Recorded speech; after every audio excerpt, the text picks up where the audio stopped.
भात कतिजना पकाउने? हामी बाउ छोरीलाई बचाल न, तेरा भाइबारी टिका लाउने अहिलेसम्म आएको छैनन्। त्यसलाई नआउनु आइहाल्यो नि।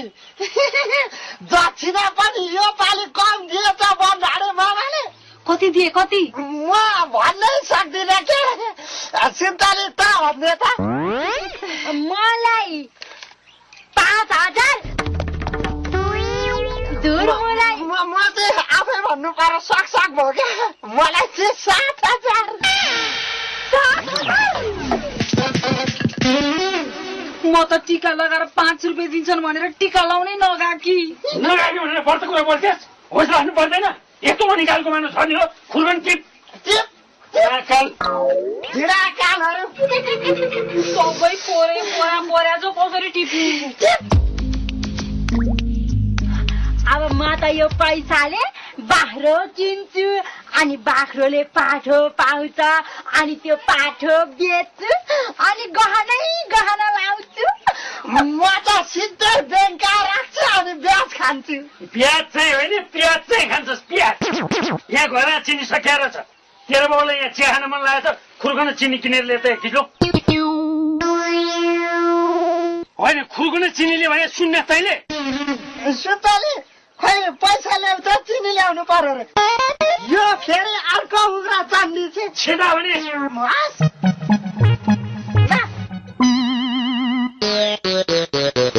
किलोको 68 छ। कति किलो राख्दिनु भाइ चिनी? एकैचोटि गडगाडाएर सिधै 1 किलो राख्दिनु न। पैसा टन्न छँदैछ दिनु न चिनी। के टल्न परिरह ल पर्खिनुहोस्।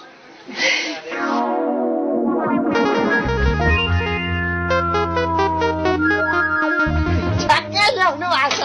ल चिनी ल पैसा लिनुहोस्।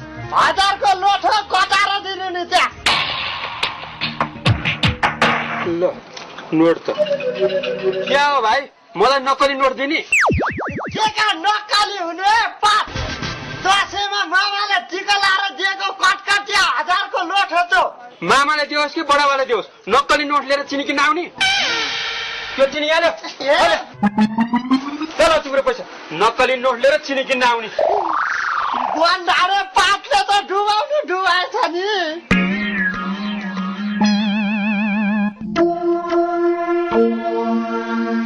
खोइ त चिनी ल्याएको भने ल्यायो भन्डारेले पैसा त नक्कली दिएछ।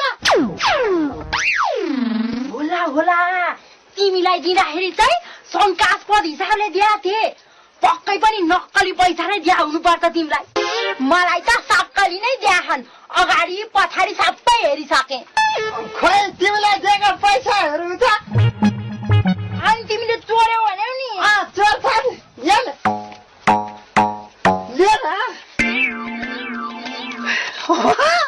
उस्तै उसलाई पनि नक्कली नै रहेछ नि। मलाई पनि नक्कली होइन महारानीलाई त सक्कली नै दिया होला नि। अन्त के खोजे? नकारण टक्सिक लाएर बस्न। तेरिका भन न हो, भन के खोजे? अंकुर यहाँ चाहिँ होइन खोजेको के हो भन न हो। दाई भयो भनेर हेप्नै पर्छ भन्ने केही छ? खोजेको के हो भन न पहिला। यहाँ आइज, यता आइज। आइरहेको छु। यता आइज, आइरहेको छु त। यहाँ यो मान्छेको खल्ती हेर। ल हेरे यसको खल्ती 10 लाख 8 लाख त छैन। यो यसको श्रीमतीको कान हेर। यहाँ 10 लाखको गहना हातमा खुट्टामा काहीँ कतै छ? 5000 पनि छैन। अनि छैन भनेपछि यसले 10 लाख लगेर कहाँ राख्यो त? यसले नभनेर सुहा पाउँछ? यो त कहीँ न कहीँ लुकाएको हुनुपर्छ यसले। कहाँ लुकायो? ल भन तिमीले 10 लाख लगेर कहाँ राख्यो त्यति कुरा चाहिँ भन नि त। ल हेर्नुहोस्, वास्तवमा म पहिला एउटा स्कुलको मास्टर थिएँ। मास्टर छँदा पनि मेरो जीविका राम्रै चलिरहेकै थियो। एउटा साडी 1 महिना भन्दा लाउनै मन नलाग्ने। हुन त नहुनेलाई भन्दाखेरि धाग्ला जस्तो हुने। तर बानी रहेछ क्या सबै कुरा। हुन त मेरो बुढाले पनि मास्टरकै जागिर खाइरहेको भए तिमीले जस्तै एउटै धोतीले 5 वर्षसम्म चलाउनु पर्थ्यो होला। मेरो त तरकारी बसाएको त डढिसक्यो होला।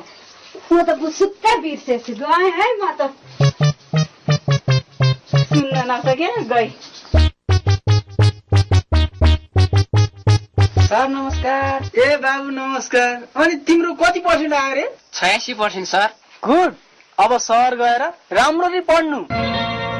पढ्नु मात्रै ठुलो कुरो होइन, असल मान्छे बन्नु, ज्ञानी बन्नु, नैतिकवान बन्नु है भाइ। धन्यवाद सर। हस् नमस्कार। नमस्कार। नमस्कार सर, नमस्कार। ओहो नमस्कार। ल बस्नुहोस्। के कामले आउनु भयो हो? ल बस्नुहोस्। ल भन्नुहोस्, के छ हालखबर? बेला परिएन, किस्नेले 2 लाख रुपियाँ दाम दिएको 3.5 वर्षमा 36% को ब्याजको दरले कति हुन्छ त्यति हिसाब गरिदिनु न सर। त्यतिको लागि दुःख दिन आएको। 2 लाखको 36%ले 3.5 वर्षको हिसाब गरिदिनु पर्यो होइन त? 2 लाखको 3.5 वर्षको 36%ले 2,52,000 ब्याज हुने रहेछ। अब त्यसमा 2 लाख साउ भनेपछि 4,52,000 हुने रहेछ। ल हस् त सर, धन्यवाद। म जान्छु। सावित्री, ओ सावित्री, के भयो? किन पड्केका? यहाँ मान्छे आएको बेला यसो चिया खुवाउनु पर्दैन? के भन्ठाने होला? के भन्ठानु नि, लाख लाखको हिसाब गर्न आउँछन्, 2 रुपियाँ कसैले दिने होइन चिया होइन। पैसा दिन असजिलो भए पनि यसो कसैले त लिएर आउनुपर्छ नि, रित्तै हात आउँछन्। एउटा मास्टरीको जाबो जागिरले कतिलाई रिजाउनु। फोकटमा अर्काको ब्याजको हिसाब गर्दा गर्दा नामै ब्याज पर्सात भइसक्यो। फुटेको कौडी कतैबाट आउने होइन, यस्तो नाचा जागिर त राजीनामा दिए पनि हुन्छ। राजीनामा? तपाईँ यस्तो सम्मानित पेसा छाड्न चाहनुहुन्छ? हो सर, घरमा श्रीमती जहिले नि बिरामी भएर नि सहरतिर जचाउन लानु पर्यो, बरु उतै बस्ने उतै जचाउने गर्नु पर्यो, त्यही भएर राजीनामा हुन्छ सर। नमस्कार म्याम। के को म्याम? दिन गालामा झ्याम झ्याम। सरले त जागिर छोडिसक्नु भयो, म्याम र स्याम। म सहर पढ्न जान लागेको, सरको आशीर्वाद लिउँ कि भनेर। पर्दैन फोकटमा आशीर्वाद साशीर्वाद। कसैले 1 पैसा लाखा भनेर दिने होइनन्, आशीर्वाद खोज्न आउने त हुन् नि। के हेरेर बसिरहेको? उहाँले त जागिर छोडिसक्नु भयो, अहिले त जग्गाको काम गर्दै हुन्छ। भेट्ने भयो प्लटिङमा जाऊ। जग्गा यही हो, कुरो भइसकेको छ। खालि पैसा हाल्ने मान्छे मात्रै चाहिएको छ। जसले यसमा पैसा हाल्छ 40% ब्याज पाउँछ। 40% ब्याज कसरी तिर्ने ग्यारेन्टी गर्नुहोस्, पैसा म हालिदिन्छु। ग्यारेन्टी?